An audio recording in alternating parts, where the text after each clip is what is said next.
രണ്ടാം കർഷക പ്രക്ഷോഭത്തിനായി ആയിരക്കണക്കിന് കർഷകർ ഡൽഹിയിലേക്ക് പ്രവേശിക്കുന്നത് തടയാനായി വലിയ സന്നാഹങ്ങളോടെ ഡൽഹിയുടെ എല്ലാ അതിർത്തികളിലും പോലീസും അർദ്ധസൈനിക വിഭാഗവും തയ്യാറായി നിൽക്കുന്നുണ്ട്.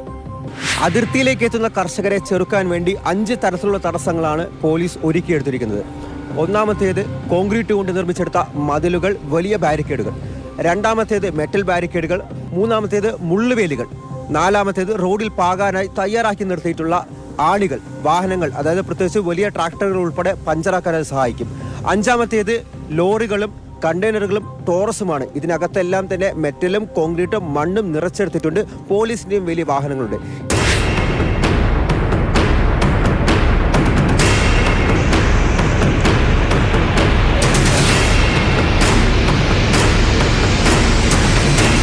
ഇതും മറികടന്ന് മുന്നോട്ട് കർഷകർ കുതിക്കുകയാണെങ്കിൽ അവിടെ വീണ്ടും മെറ്റൽ ബാരിക്കേഡുകളുണ്ട്, വലിയ രീതിയിലുള്ള സുരക്ഷാ സന്നാഹമുണ്ട്. ഇതെല്ലാം തന്നെ, ഈ വെല്ലുവിളികളെല്ലാം തന്നെ മറികടന്ന് വേണം കർഷകർക്ക് ഡൽഹിയെ ലക്ഷ്യമാക്കി പോകാനായിട്ട്.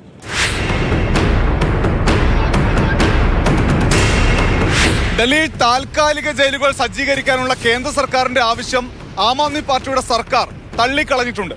വൈകുന്നേരത്തോടു കൂടി മാത്രമേ കർഷകർ ഡൽഹി അതിർത്തികളിലേക്ക് വരാൻ സാധ്യതയുള്ളൂ. അവർ ഈ അതിർത്തിയിൽ തന്നെ ഇരിക്കുമോ, അതല്ല ഈ ബന്ദോബസ്ത് എല്ലാം മറികടന്ന് ഡൽഹി നഗരത്തിലേക്ക് പ്രവേശിക്കുമോ എന്നതാണ് ഏറ്റവും പ്രധാനപ്പെട്ട ചോദ്യം. ഡൽഹിയുടെ അതിർത്തികളിൽ നിന്ന് വൈശാഖ് ജയപാലനും ജിഷ്ണു ബാലകൃഷ്ണനും അർജുൻ പീതാംബരനുമൊപ്പം അനൂപ് ദാസ്, മാതൃഭൂമി ന്യൂസ്.